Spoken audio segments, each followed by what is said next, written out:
도대체 이런 보잘것없는 나라에서 무슨 대단한 무도가 나왔다는 겁니까?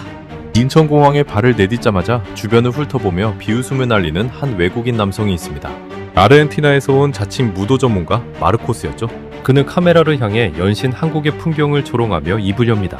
빌딩만 높지 정신은 텅 비어있군요. 태권도 그저 발차기 기술일 뿐입니다. 이런 나라에 무슨 깊은 역사가 있겠어요? 그의 무례한 발언은 멈출 줄 모릅니다.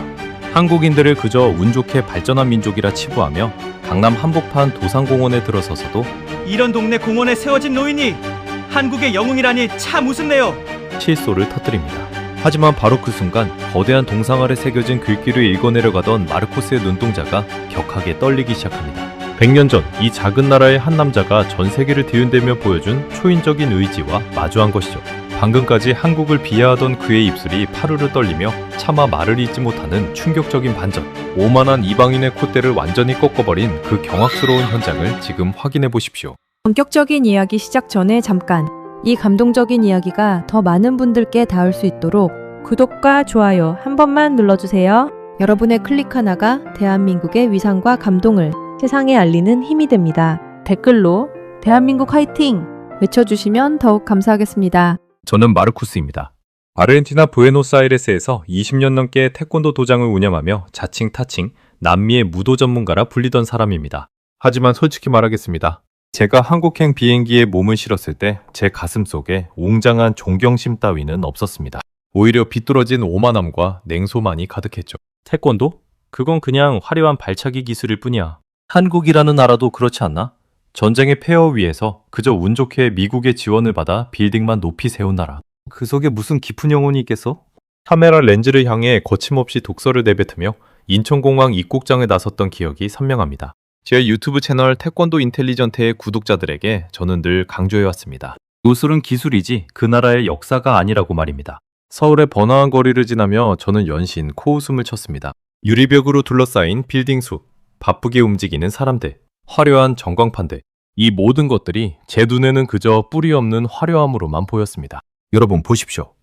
여기가 태권도의 종주국이라는 한국의 서울입니다. 어디를 봐서 무도의 향기가 느껴집니까? 그저 돈을 쫓아 달려가는 사람들 뿐입니다. 저는 오늘 이곳에서 한국인들이 잊고 사는, 아니 애초에 잊지도 않았던 그들의 진짜 모습을 폭로할 겁니다. 저는 버스에 올라타 강남으로 향했습니다. 한국인들이 가장 부유하다고 자부하는 그곳에 한 노인을 기리는 공원이 있다는 소식을 들었기 때문입니다. 이름은 도산공원.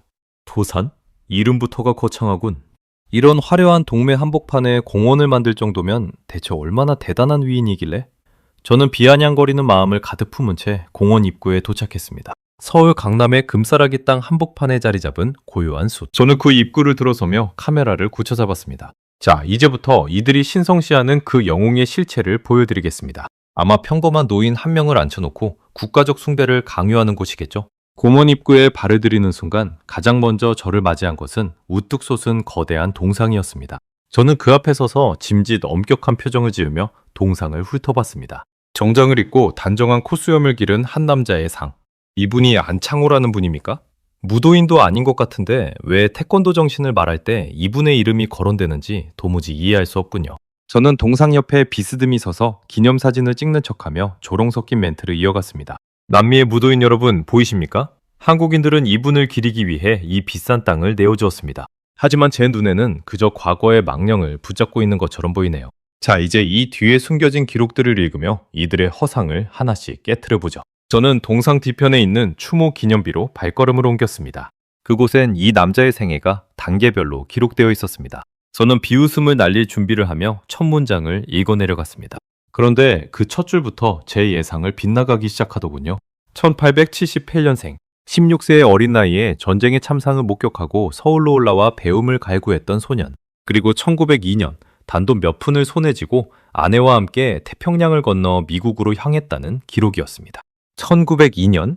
그 시절에 미국으로 갔다고요? 제 목소리에서 조금 전까지의 비아냥거림이 한꺼풀 벗겨졌습니다. 100년도 더 된 시절, 비행기도 없고 제대로 된 배편도 없던 그 엄혹한 시기에 이 작은 나라의 청년이 샌프란시스코까지 건너갔다는 사실은 제 상식을 초월하는 것이었습니다. 기념비에는 그가 캘리포니아의 오렌지 동장에서 흙먼지를 마시며 노동을 하면서도 자신보다 더 힘든 동포들을 위해 공동체를 조직했다는 내용이 적혀 있었습니다. 잠깐만요.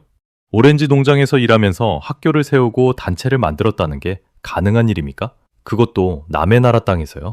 저는 카메라를 바라보는 것도 잊은 채 기념비에 바짝 다가섰습니다. 제 가슴 한구석에서 무언가 묵직한 것이 꿈틀대기 시작했습니다. 제가 평소 무도정신의 핵심이라 믿었던 불굴의 의지, 그것이 이 기록 속에 고스란히 녹아 있었기 때문입니다. 하지만 저는 고개를 흔들었습니다. 아니야, 이건 그냥 개인의 성공담일 뿐이야. 나라 전체의 정신이라고 하기엔 부족해. 하지만 다음 문장은 제 오만함을 정면으로 타격했습니다. 1905년 나라가 일본의 손아귀에 넘어갔을 때 그가 내뱉었다는 말들. 그리고 1910년 나라를 완전히 빼앗긴 조국의 현실 앞에서 그가 선택한 길. 기념비에는 일본이 한국의 언어를 금지하고 이름을 바꾸게 하며 민족의 영혼을 말살하려 했던 참혹한 역사적 사실들이 날카롭게 박혀 있었습니다. 한국어를 쓰지 못하게 했다고요? 자신의 이름을 부르지 못하게 했다고요? 저는 순간 제 고향 아르헨티나를 떠올렸습니다. 누군가 우리에게 스페인어를 쓰지 말라고 강요한다면, 우리의 이름을 빼앗고 다른 나라의 노예로 살라고 한다면 그것은 죽음보다 더한 고통일 것입니다. 그런데 이 남자 안창호는 그 절망 속에서 포기하지 않았습니다. 그는 비밀 결사단체를 조직하고 전 세계를 누비며 우리는 아직 살아있다고 외쳤습니다. 저는 기념비를 읽어내려 갈수록 숨이 가빠지는 것을 느꼈습니다. 제 비웃음은 어느덧 경악으로 바뀌어 있었습니다. 1913년 샌프란시스코, 1919년 상하이 임시정부, 그리고 다시 미국과 멕시코, 필리핀까지. 비행기 한 번 타는 것도 목숨을 걸어야 했던 시절에 그는 지구 한 바퀴를 도는 여정을 수차례 반복하며 조국의 독립을 위해 자신의 온 삶을 갈아놓고 있었습니다. 세상에. 이분은 대체 어떤 심정으로 그 먼 바닷길을 건넜던 걸까요? 이 작은 체구의 남자가 어떻게 그런 거대한 대륙들을 제 집 드나들듯 하며 싸울 수 있었던 거죠? 저는 더 이상 카메라를 향해 조롱 섞인 농담을 던질 수 없었습니다. 제 손에 들린 카메라는 이제 이 위대한 거인의 발자취를 하나라도 놓치세라 벌벌 떨리며 기록을 쫓고 있었습니다.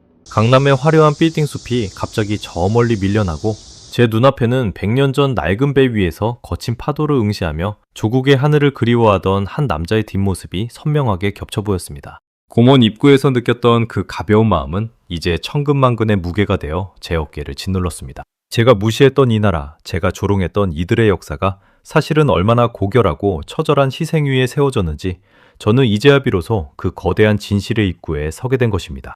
그리고 바로 그때 공원 안쪽에서 불어오는 서늘한 바람과 함께 제 시선을 강탈하는 돌비석 하나가 나타났습니다. 그곳에 새겨진 글귀를 보는 순간 저는 제가 20년 동안 수련해온 태권도의 모든 것이 뿌리째 흔들리는 충격을 받게 됩니다. 기념비 앞에서 느꼈던 그 당혹감은 시작에 불과했습니다. 저는 홀린 듯 공원 더 깊숙한 곳으로 발걸음을 옮겼습니다. 제 발소리조차 조심스러워질 만큼 공원의 공기는 입구와는 전혀 다른 무게로 저를 압도하고 있었죠. 그러다 제 시선이 멈춘 곳은 산책로 옆에 묵직하게 자리를 잡고 있는 거대한 돌비석들이었습니다. 그 비석들에는 도산 안창호 선생님이 생전에 남기신 말씀들이 새겨져 있었습니다. 저는 카메라를 켜둔 채 떨리는 손으로 그 문장들을 하나하나 읽어내려가기 시작했습니다. 그런데 첫 번째 비석의 문구를 마주하는 순간 저는 마치 누군가에게 머리를 강하게 엇맞은 듯한 충격에 휩싸여 그 자리에 얼어붙고 말았습니다. 그대는 나라를 사랑하는가? 그러려면 먼저 그대가 건전한 인격이 되라. 이 문장을 읽는 순간 제 머릿속에는 지난 20년의 세월이 주마등처럼 스쳐 지나갔습니다. 저는 아르헨티나에서 태권도를 가르치며 늘 제자들에게 강함만을 강조해왔습니다. 더 높이 차고 더 세게 지르고 상대를 쓰러뜨리는 기술이 무도의 전부라고 믿었죠. 하지만 이 비석에 새겨진 노인의 준엄한 꾸짖음은 제 오만한 뒤통수를 후려쳤습니다. 우리 중에 인물이 없는 것은 인물이 되려고 마음먹고 힘쓰는 사람이 없는 까닭이다. 인물이 없다고 한탄하지 말고 스스로 인물이 되라. 저는 입을 벌린 채 한참을 서 있었습니다. 태권도의 도도가 무엇인지 저는 한 번도 진지하게 고민해 본 적이 없었다는 사실을 깨달았기 때문입니다. 태권도는 단순히 발을 쓰는 기술이 아니었습니다. 나 자신을 먼저 바로 세우고 내 인격을 닦아 사회와 나라의 보탬이 되는 인간이 되는 것.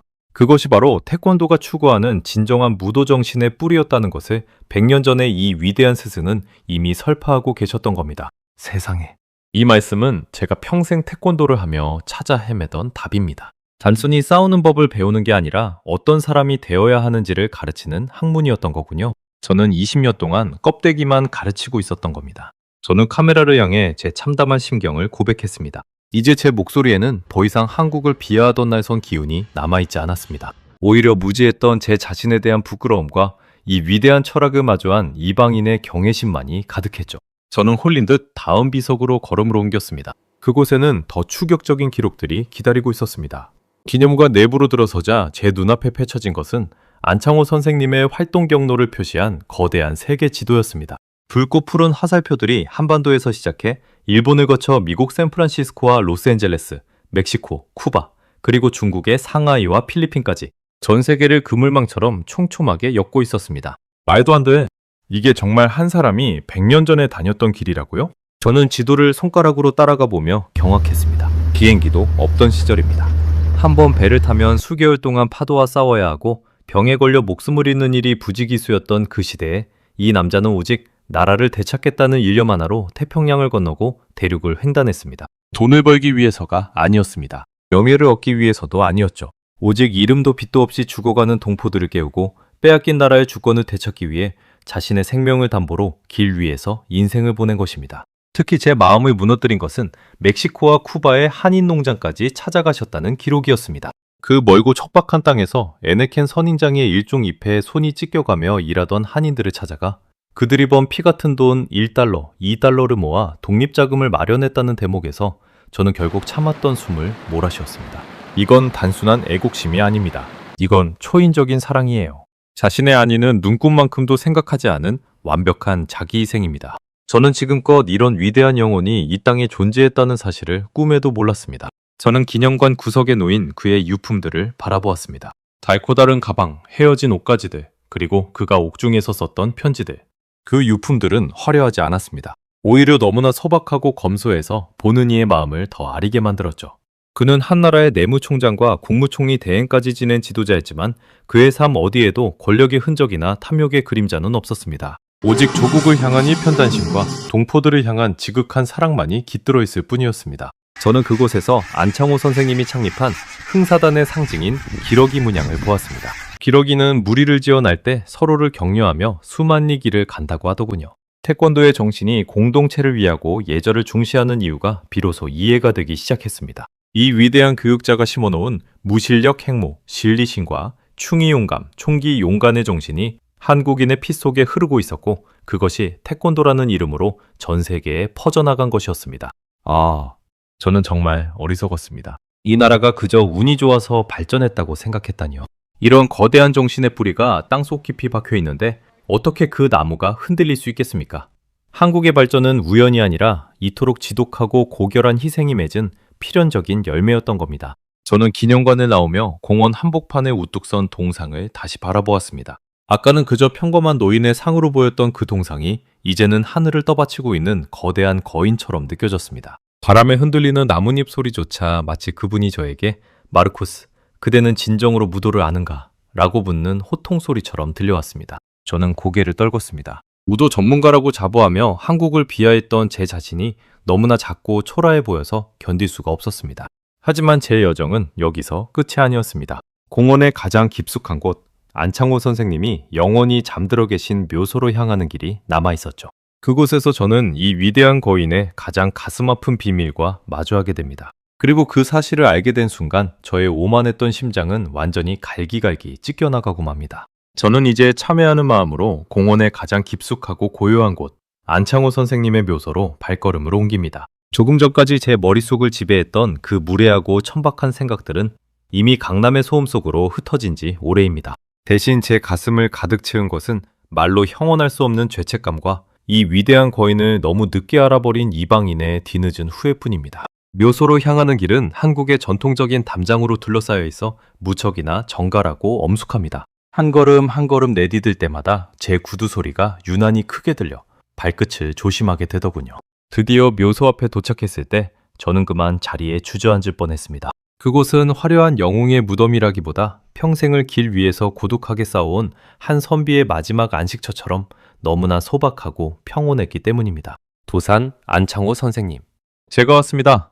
당신을 비웃고 당신의 나라를 조롱하던 무지한 이방인이 감히 당신 앞에 섰습니다. 저는 카메라를 바닥에 내려놓고 경건하게 고개를 숙였습니다. 그런데 묘소 옆에 세워진 안내판의 글귀를 읽어내려 가던 제 눈시울이 갑자기 뜨거워지기 시작했습니다. 그곳에는 제가 상상조차 하지 못했던 인간 안창호의 가장 아프고 시린 희생의 기록이 남아 있었습니다. 그는 조국의 독립을 위해 1902년에 미국으로 건너갔지만 그 후 36년 동안 그가 가족과 함께 보낸 시간은 채 10년도 되지 않았습니다. 5명의 자녀를 두었지만 막내 아들은 태어나는 것조차 보지 못했습니다. 나라를 되찾겠다는 일념으로 전 세계를 떠돌던 그에게 가족은 늘 가슴속에 묻어둔 가장 아픈 손가락이었던 겁니다.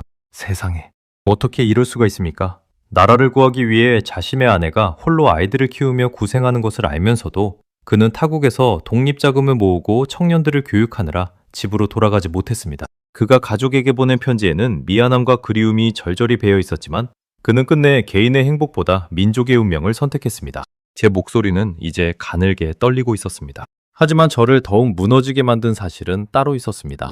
1932년 상하이에서 윤봉길 의사의 의거 직후 일본 경찰에 체포되어 한국으로 압송된 그는 모진 고문과 투옥 생활을 견뎌야 했습니다.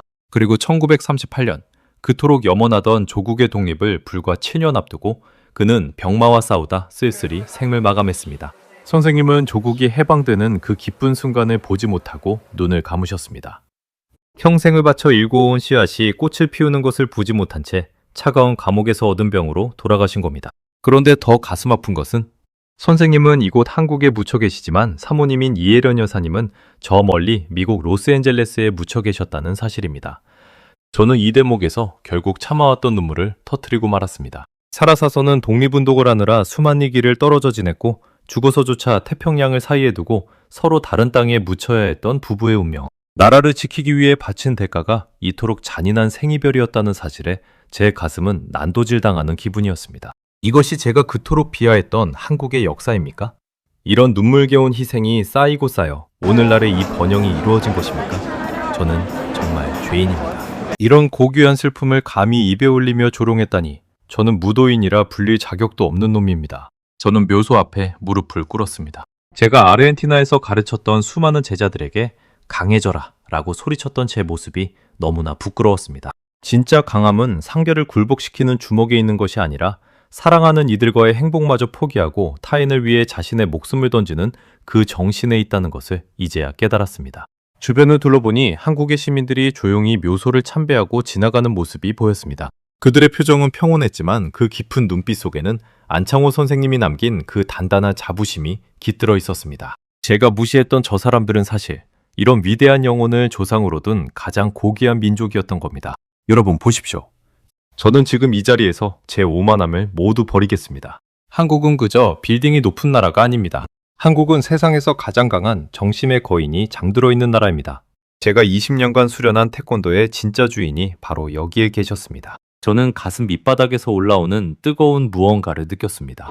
이제 제 안의 냉소는 완전히 사라지고 그 자리에 뜨거운 경외심과 참회의 마음이 들어찼습니다. 그리고 저는 결심했습니다. 이방인으로서 그리고 무도인으로서 제가 할 수 있는 최고의 예우를 이 위대한 영혼 앞에 바치기로 말입니다. 저는 가방에서 정성스럽게 챙겨온 하얀 도복을 꺼냈습니다. 그리고 묘소를 지키는 거대한 나무 아래서 조용히 옷을 갈아입기 시작했습니다. 등 뒤에는 아르헨티나 국기가 새겨져 있고 허리에는 수만 번의 땀방울이 서린 검은 띠가 감겨 있었습니다. 이제부터 벌어질 일은 제가 한국 땅을 밟으며 계획했던 그 어떤 영상보다도 엄숙하고 압도적인 장면이 될 것입니다. 오만했던 이방인이 한국의 정신 앞에 완전히 무릎 꿇고 오직 무도의 언어로 참회와 존경을 올리는 순간 동원의 바람조차 숨을 죽인 그 경이로운 반전의 막이 이제 막 오르려 하고 있습니다. 묘소 앞에 서늘한 바람이 제 도복깃을 스칩니다. 아르헨티나에서 가져온 이 하얀 도복이 오늘처럼 무겁게 느껴진 적은 없었습니다. 저는 정성스럽게 옷매무새를 가다듬고 검은 띠를 허리에 단단히 동여맸습니다. 이 띠는 제가 무도인으로서 쌓아온 명예의 상징이었지만 지금 이 순간만큼은 안창호 선생님 앞에 바치는 참회의 고백이자 제 무지함을 씻어내겠다는 굳은 결심의 준표입니다.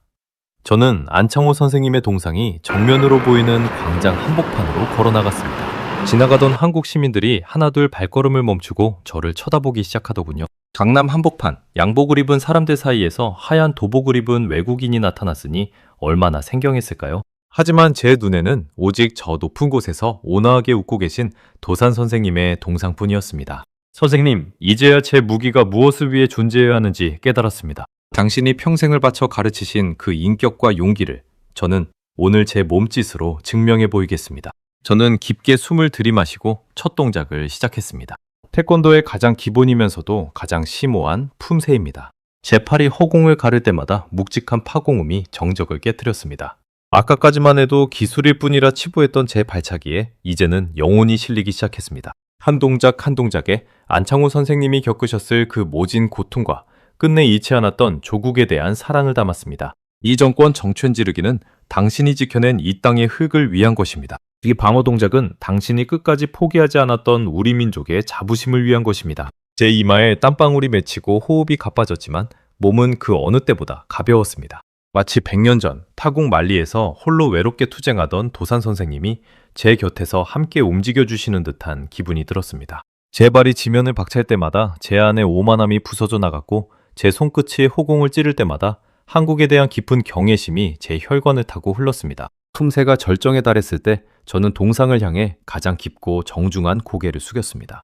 그것은 단순한 인사가 아니었습니다. 한국을 무시했던 저를 용서해 주십시오.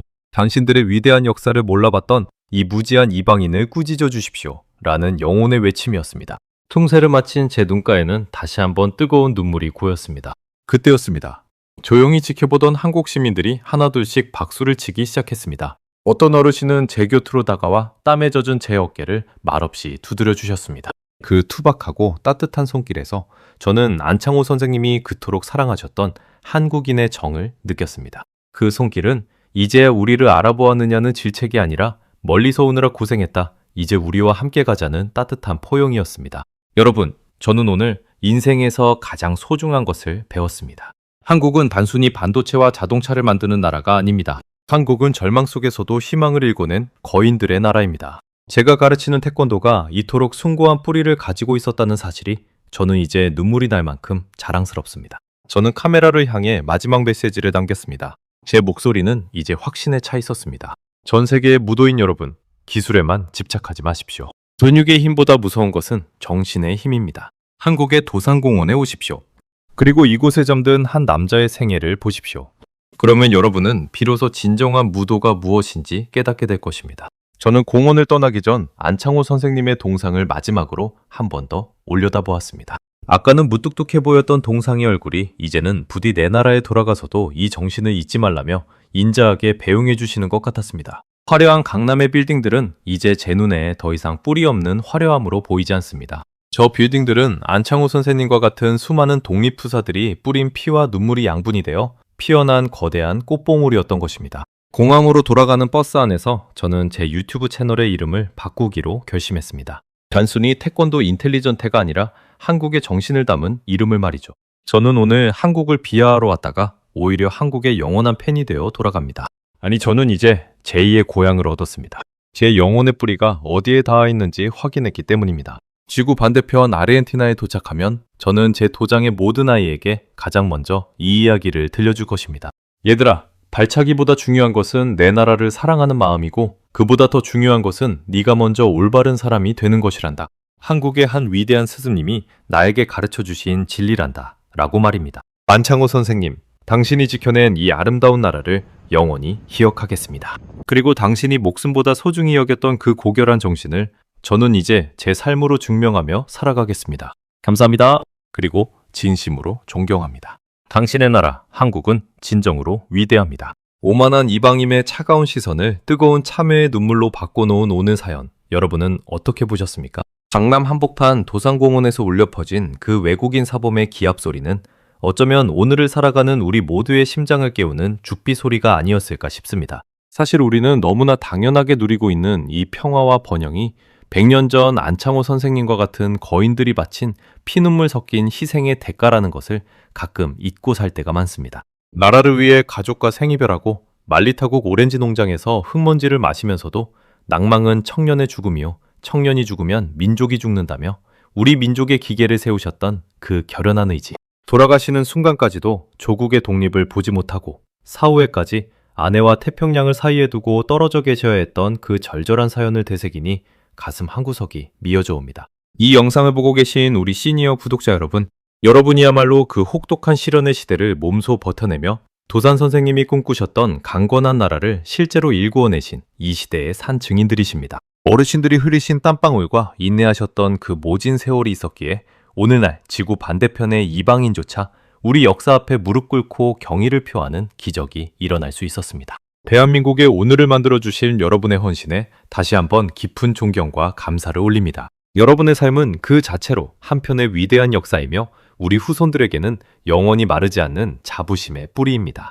오늘 사연이 여러분의 마음에 작은 울림과 자부심이 되었다면 댓글로 도산 안창호 선생님과 이 나라를 지켜온 우리 자신에게 따뜻한 응원의 한마디 남겨주십시오. 여러분의 소중한 의견은 이 채널을 이끌어가는 가장 큰 힘이 됩니다. 아직 구독하지 않으신 분들은 구독과 좋아요로 이 뜨거운 감동의 여정에 함께 해주시길 부탁드립니다. 오늘도 긴 시간 함께 해주셔서 감사합니다. 여러분이 계시기에 대한민국은 오늘도 당당하고 아름답습니다. 밤낮으로 기온차가 심하니 부디 건강 유의하시고 마음만은 언제나 보들보들한 봄날 같으시길 빌겠습니다. 귀한 당신, 오늘도 참으로 고생 많으셨습니다. 당신은 우리의 영원한 자랑입니다. 편안한 밤 되십시오.